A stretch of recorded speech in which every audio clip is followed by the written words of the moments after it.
এই আব্দুল্লাহ করলেন কি? সঙ্গে সঙ্গে বললেন, চাচা আপনি কি বলবেন জানি না, আমি তো কালিমা পড়ে নিয়েছি।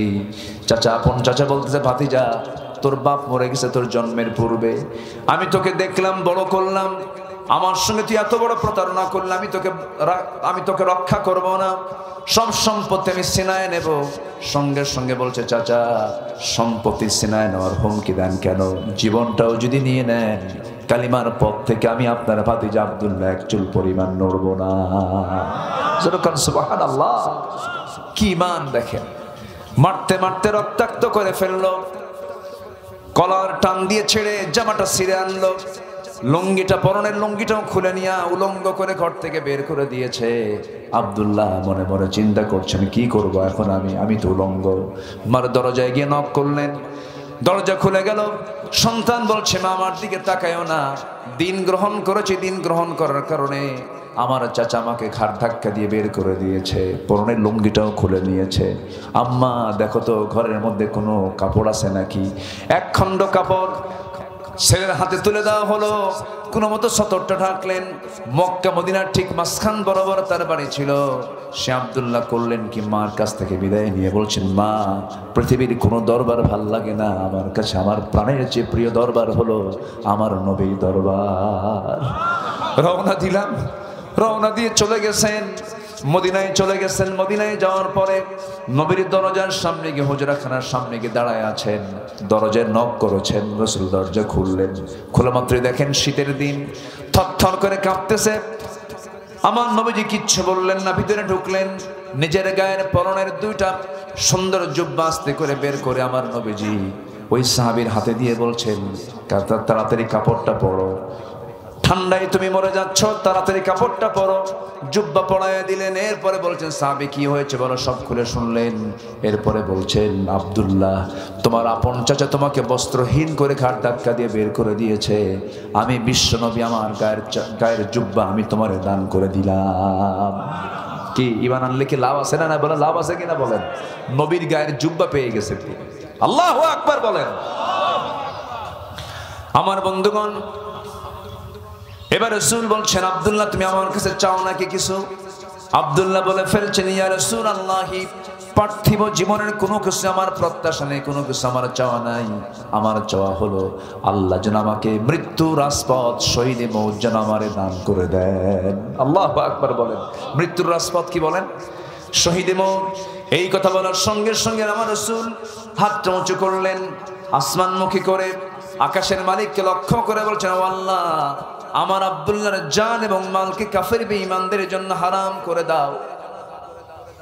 এই কথা বলার সঙ্গে সঙ্গে আব্দুল্লাহর মন খারাপ হয়ে গেল, চোখ দিয়ে পানি বের হয়। রাসূল বলছেন, আব্দুল্লাহ আমি তোমার জন্য দোয়া করলাম, তুমি কাঁদো কেন? তিনি বলছেন, হুজুর আমার জান মাল কাফের বেঈমানদের জন্য হারাম হওয়া মানে আমি শহীদ হচ্ছি না, এটা নিশ্চিত। আমাকে যদি কাফেররা না মারতে পারে আমি শহীদ হব কেমনে? রাসূল বলছেন, আব্দুল্লাহ রে এমন চিন্তা তুমি কেন করো? শাহাদাতের তামান্না যদি লালন হয়, বিছানায় যদি তোমার মরণ হয়, আল্লাহ রাব্বুল আলামিন তোমাকে ঘরের মৃত্যুবরণ করলে শহীদের দরজা দিয়ে দিবেন। জোরে কোন সুবহানাল্লাহ, আল্লাহু আকবার বলেন। তামান্না রাখতে হবে আব্দুল্লাহ। এরপর কোরআনটা হাতে তুলে দিয়ে বলছেন, যাও আমার আসহাবে সুফফার সদস্য হয়ে যাও। আমার নবীর ঘরের সাথে একটা ছোট্ট একটা বাউন্ডারি ছিল, সেই বাউন্ডারিতে যাদের ঘর নাই, বাড়ি নাই, বউ নাই, বাচ্চা নাই, ছেলে নাই, মেয়ে নাই, কিচ্ছু নাই যাদের, তাদেরকে রাসূল তাদেরকে আশ্রয় দিতেন। কি হয়েছে? কে যেন আমার মুখে কি মারছে না? এটা টার্গেট লাইট মেরেছে। হ্যাঁ, ছোট্ট একটা বাচ্চা, খুব চালাক, ভালো। ও মারছে, আমি খুশি হয়েছি। ওই যে মারতেছে, আবার ওই যে মারতেছে, ওই যে ছোট্ট ছেলে দেখছি আমি, আমার দিকে তাকায় রাস্তায়, ও দেখতেছে যে হুজুরের চোখ কেমন মজবুত আছে, একটু চেক করি, সমস্যা নাই। ও খুব সাহসী ছেলে, যদি ছোট হয় মাফ পেয়ে গেল, আর বড় হলে ওর কি হতে পারে বলেন তো? এতগুলো লোককে ডিস্টার্ব করা মানে কি? যদি বড় লোক হয়ে থাকে, বড় বয়সে যদি হয়ে থাকে, এটা খুব চরম অন্যায় কাজ। এটা আমার দিকে তাকান। বাচ্চাদের হাতে এই সমস্ত লাইটগুলো দিবেন না। এই লাইট দিয়ে ধরে চোখ নষ্ট হয়ে গেছে অসংখ্য বাচ্চার, আছে না? না আছে কিনা বলেন? আচ্ছা, টার্গেট লাইটে যে বোঝে না বাচ্চারা, দিয়ে চোখ নষ্ট হয়ে যায়। আমার দিকে তাকান। আমি কি শেষ করে দেব নাকি? আলোচনা চালাবো? জোরে বলি ইনশাআল্লাহ। আল্লাহ কবুল করো, জোরে বলি আমিন। ফজর নামাজ হয়েছে তো ইনশাআল্লাহ, মানে কালকে হবে। ফজর নামাজ হয়েছে না জুমার নামাজ হয়েছে বলেন? ফজর পড়ছেন কি সবাই? হাত তুলতে বলিনি তো, হাত তুলেন কেন? থাম রাখেন, লজ্জা দিবেন। যারা হাত তুলতে পারে তারা লজ্জা পাবে না? আচ্ছা বলেন তো, ফজর আগে না জুমা আগে? বলেন ফজর আগে না জুম্মা আগে? ফজর আগে। কিন্তু মুসল্লি কোনটার বেশি হয় বলেন? হ্যাঁ, জুমার মুসল্লি বেশি। আচ্ছা, 5 ওয়াক্ত নামাজে কোন ওয়াক্তে, কোন টাইমে, কোন ওয়াক্তের টাইমে, কোন নামাজের সময় সবচেয়ে বেশি লোক বাড়িতে অবস্থান করে? বলেন কোন নামাজে? কোন নামাজে? ফজরে। জোহরে কিন্তু বাইরে থাকে, আসরে বাইরে থাকে, মাগরিবে বাইরে থাকে, এশা অনেক সময় বাইরে থাকে, কিন্তু ফজর বাড়ি মিস নাই, বাড়িতে থেকেই যায়। কিন্তু সবচেয়ে কম মুসল্লি কোন ওয়াক্তে বলে? এরা কি ঘুম পেড়ে নামাজ পড়ে নাকি? আমার রাসূল বলেছেন, যে বাড়িতে প্রাপ্তবয়স্ক পুরুষ আছে কিন্তু মসজিদে যায় না, আমার মনে হয় আমি রাসূল তার বাড়িতে গিয়ে নিজে আগুন ধরায় দিই। নাউজুবিল্লাহ বলবেন না? রাসূল কি বললেন? কি ধরায় দেই? কি ধরায় দেই? আগুন ধরায় দেই। আগুন ধরাইয়া দিতাম যদি ওই বাড়িতে নারী আর শিশু না থাকতো। তাহলে বলেন তো ফজরের গুরুত্ব কম না বেশি? জোহর মোনাফেক পড়ে, আসর মোনাফেকও পড়ে, মাগরিব মোনাফেকও পড়ে, এশা মোনাফেক পড়তে পারে, কিন্তু মোনাফেক কখনো ফজর নামাজ পড়তে এখন কম। আমরা কোন কোন লাইনে আছি? ইমানদারের লাইন না মোনাফেকের লাইনে? ফজর নামাজ নাই। হ্যাঁ, মাথায় আছে ইনশাআল্লাহ। আপনারা কি যাচ্ছেন নাকি চলে? আমার সঙ্গে আছেন তো সবাই? আচ্ছা, কেউ যাবেন না, একদম আমরা দোয়া করব, এখানে আজান হবে, নামাজ হবে, এরপরে ফিরবো। জোরে বলি ইনশাআল্লাহ। আজকের বিকাল মাহফিলের জন্য, কোরআনের জন্য বরাদ্দ, আল্লাহ কবুল করুন। ফজরের নামাজের ফজিলত হলো 65টা। কয়টা বলেন? 65টা ফজিলত ফজরের নামাজের আছে। ফজরের 2 রাকাত সুন্নাত নামাজের দাম হলো খায়রুদ দুনিয়া ওয়া মা ফিহা। দুনিয়া এবং দুনিয়ার মাঝে যা আছে তার চাইতে দাম আল্লাহর কাছে ফজরের 2 রাকাত সুন্নাতের দাম। ফজর পড়ে না। আমি যুব সমাজকে বলবো, কুরুয়া ভাটিপাড়ার যুব সমাজকে বলে যাচ্ছে, আমি ভাইয়ের কাছ থেকে পরে রিপোর্ট নেব। যুব সমাজ, তোমার মাহফিলের জন্য যেমন কমিটি করেছ, ফজর নামাজ বাস্তবায়ন কমিটি করে এই গ্রামের, ফজর নামাজ বাস্তবায়ন কমিটি। আসতে কোন কেন? আসতে কোন কেন? আমি আল্লাহর কসম করে বলে যাচ্ছি, যদি কোন গ্রামের মুসল্লি যদি ফজরের, জোহরের চাইতে, জুমার চাইতে যদি ফজরের মুসল্লি যদি ডাবল হয়, মসজিদ ভরে যায়, ওই গ্রাম থেকে মাদক, নেশা, বেপরতা সব বন্ধ হয়ে যাবে। যুবকরা কই আছেন তো আপনারা? হ্যাঁ, সব যুবকদেরকে আমি আহ্বানটা জানালাম। আমি পরে রিপোর্ট নেব এবং আপনাদের কমিটির 7-10 বিশিষ্ট একটা কমিটির আমাকে একটা লিস্ট পাঠিয়ে দিবেন। আমি দেখব, আমি দোয়া করব। বলেন তো এই সিদ্ধান্ত কেমন হলো? কেমন হলো বলেন? মাতব্বররা মাতব্বরি করলেন, সারা জীবন শুধু বিড়ি টানলেন আর মাতব্বরি করলেন। নামাজের ব্যাপারে সতর্ক হন, আপনার মাতব্বরি আল্লাহ তাআলা কিয়ামতের দিন ছুটায় দেবে। নামাজ জাহান্নাম থেকে বাঁচার জন্য কি বলেন? বলেন বলেন কি? নামাজ। এবং জান্নাতের চাবি যদি নিতে হয় কি বলেন? নামাজ। কেউ কি নামাজ ছাড়বো আমরা? 5 ওয়াক্ত নামাজ পড়বেন কারা কারা? হাত উঁচু করে দেখান দেখি। 5 ওয়াক্ত নামাজ। জোরে বলি ইয়া আল্লাহ, আমাদেরকে ফজর, যোহর, আসর, মাগরিব, এশা 5 ওয়াক্ত সালাত আদায় করা তৌফিক তুমি আল্লাহ দিয়ে দাও। জোরে বলি আমিন।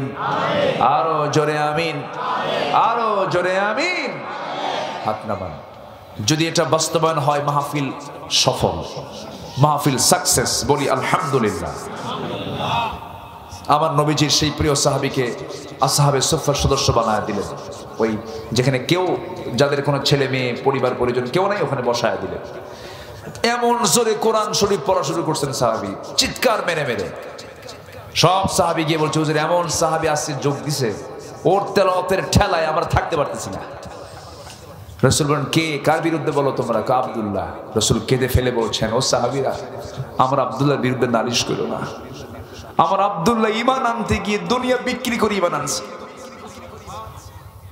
ওকে কেউ বাধা দিও না, সে আবেগে কোরআন তেলাওয়াত করছে, চিৎকার মেরে মেরে, কেউ তাকে আটকায়ও না। আল্লাহু আকবার। আল্লাহ পাক কয়েকদিন আগে ওই জায়গাগুলো আল্লাহ পাক আমাকে ঘুরে নিয়ে এসেছেন। আমি গেছিলাম এই তো মাস দেড়েক আগে। আসহাবে সুফফার সদস্যরা ওখানে থাকতেন, খাবার নাই। একদিন আওয়াজ বের হচ্ছে না, সালাম দিচ্ছেন আবু হুরায়রা রাদিয়াল্লাহু আনহু রাসূলকে, সালাম দিচ্ছেন, মুখ নড়তেছে কিন্তু আওয়াজ হচ্ছে না, এত ক্ষুধা। নবীর কাছে এক গ্লাস দুধ এসেছে।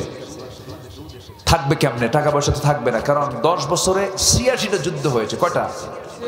আর 86 যুদ্ধ পরিচালনা করেছেন মুহাম্মদ সাল্লাল্লাহু, হুজুর শুধু না, সেনাপতি মুহাম্মদ সাল্লাল্লাহু, রাষ্ট্রপতি মুহাম্মদ সাল্লাল্লাহু, যোদ্ধা মুহাম্মদ সাল্লাল্লাহু, ইমাম মুহাম্মদ সাল্লাল্লাহু আলাইহি ওয়াসাল্লাম।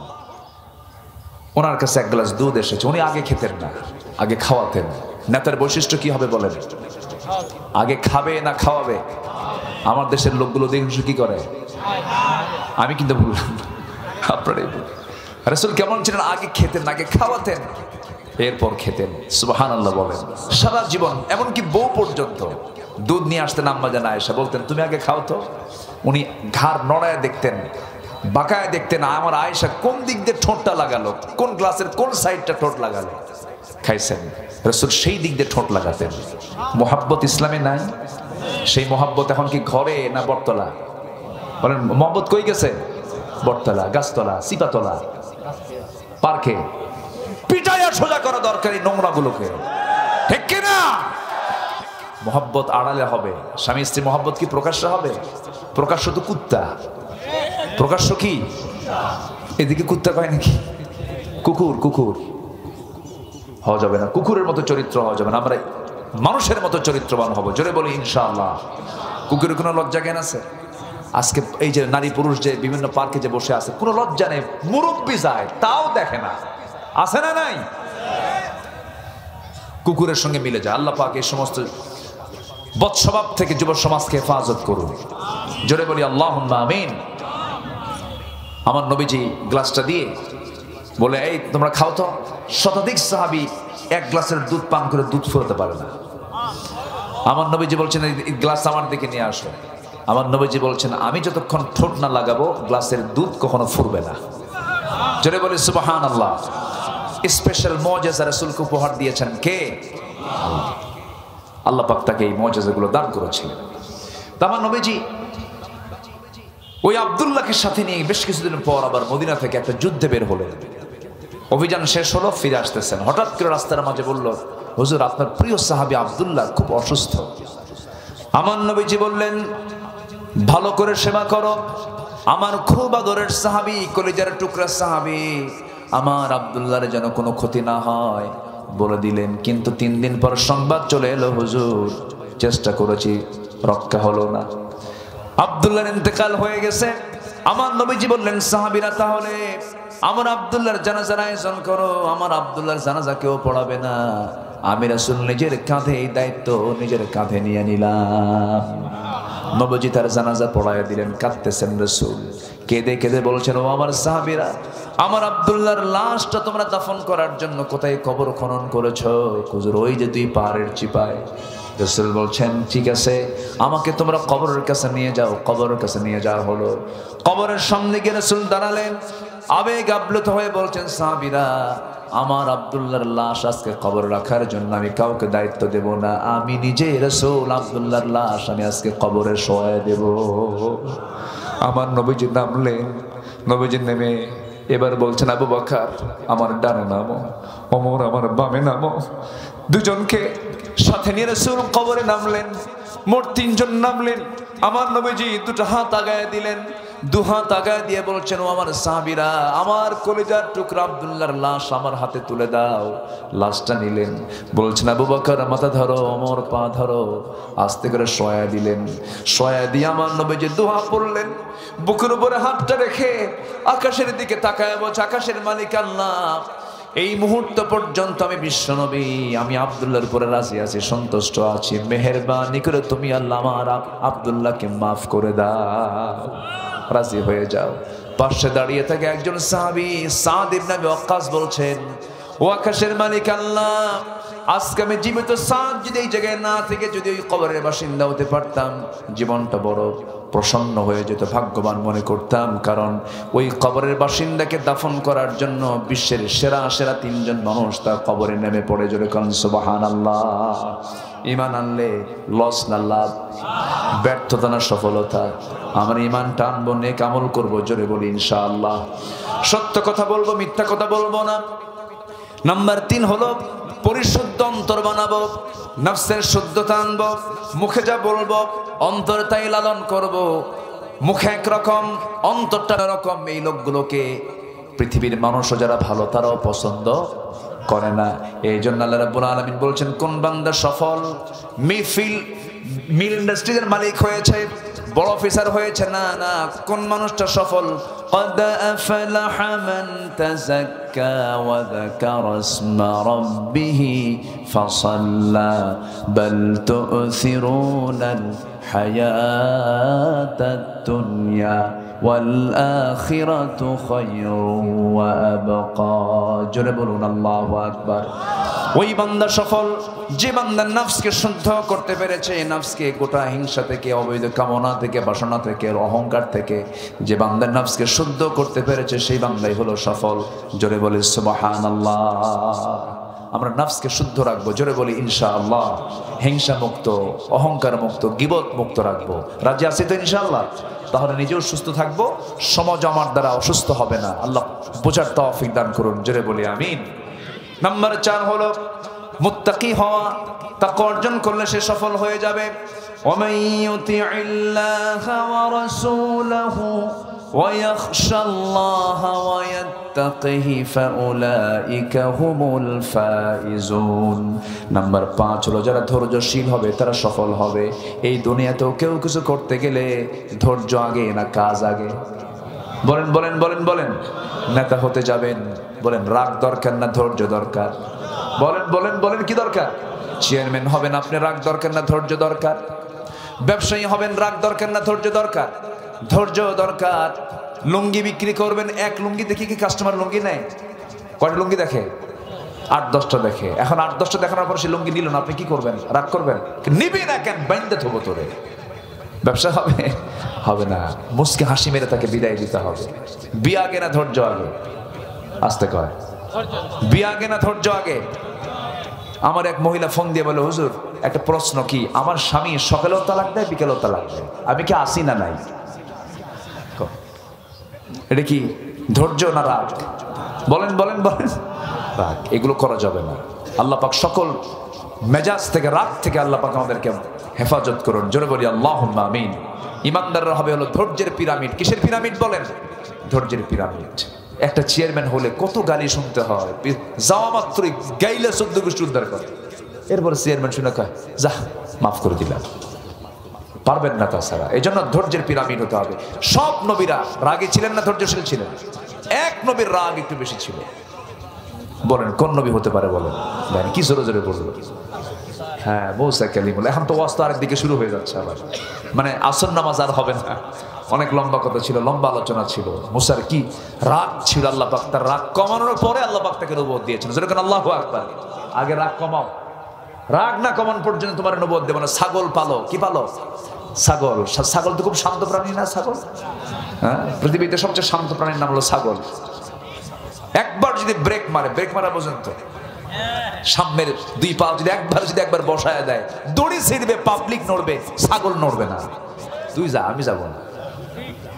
এই ছাগল পালার দায়িত্ব আল্লাহ পাক মুহাম্মদ সাল্লাল্লাহু আলাইহি ওয়াসাল্লামকে দিলেন 10 বছর।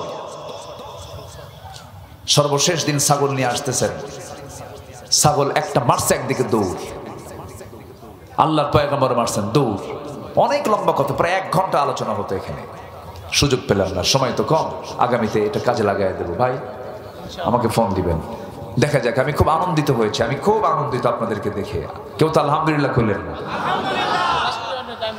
তো একটা ছাগলের পিছনে মুসাও দৌড় মারছেন। বলেন তো ওই ছাগল না ধরা পর্যন্ত রাগ কমার কথা না বাড়ার কথা?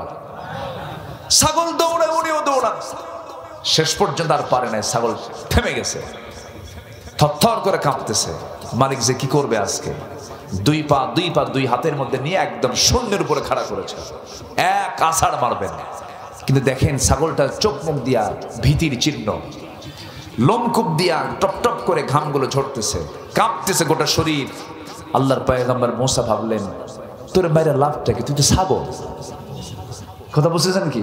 একটু মায়া হলো, দয়া হলো, দুই পা দুই হাত থেকে ছেড়ে দিয়ে আস্তে করে আদর করলেন, মোহাব্বত করলেন, প্রাণীর প্রতি দয়া দেখালেন, ধৈর্য আনলেন। আল্লাহ রাব্বুল আলামিন বললেন, মুসা 10 বছর পুরনো হয়ে গেছে, রাগ কমে গেছে, ধৈর্যশীল হয়েছো, এখন তোমারে আমি আল্লাহ নবুয়ত দিয়ে দিলাম। যেরকম সুবহানাল্লাহ। বিয়ে করবা যুবকরা, রাগারাগি করা যাবে না, ধৈর্যশীল হতে হবে। কি ঠিক আছে না? ঠিক আছে না? আল্লাহ কবুল করুন, জোরে বলি আমিন। তোমরা যুবকরা জেনা চাও না বিয়ে চাও? দেখেন আস্তে আস্তে করে, এই যুবকরা কত কও, জেনা চাও না বিয়ে চাও? বিয়ের দরকার আছে? ওই দেখেন বুড়া চাচাও কয় আছে। আপনি তো বিয়ে করছেন, ও আরো করা যাবে। দেখেন কি কয় এগুলো। এখন তো আমি দেখতেছি এই এলাকায় তো মহিলাদের সঙ্গে আমার তো মানে একটা সাংঘর্ষিক অবস্থা হয়ে যাবে, যে হুজুর এমন হুজুর নিয়ে আসছিলাম বিয়ার অনুমতি দিয়ে গেছে। ওটা তো অপশন আলাদা। রাসূল বিয়ে করেছেন, সব ছিল হলো অসহায়। আমার নবীর চাইতে বয়স বেশি, যুদ্ধে তারা আটকা পড়েছিলেন, বিধবা ছিলেন। আমার নবীজির প্রথম জীবনটাই তিনি শুরু করেছেন বিধবা নারীকে বিয়ে করে। আল্লাহু আকবার বলেন। ওই চিন্তা কি এখন আছে এগুলো? হ্যাঁ, হতে পারে যদি ডিভোর্সে হয়, বয়স্ক হয়, অসহায় হয়, তার দেখার কেউ নাই, সেটা হয়, সেটা ভিন্ন কথা, অপশন তো ভিন্ন। আপনি কোন অপশনে বিয়ে করবেন, এটা হচ্ছে বড় বিষয়। এরপর আল্লাহ পাক জায়েজ করে দিয়েছেন যেন সমাজে জেনা না থেকে কি হয়, বিয়ে হয়, বৈধ সম্পর্ক যেন হয়, আল্লাহ পাক এই জন্য করেছেন। এরপর আরেকটা কারণ হলো, সচরাচর এই সময়ে এসে, পৃথিবীর শেষ সময়ে এসে পুরুষ বেশি হবে না মহিলা বেশি?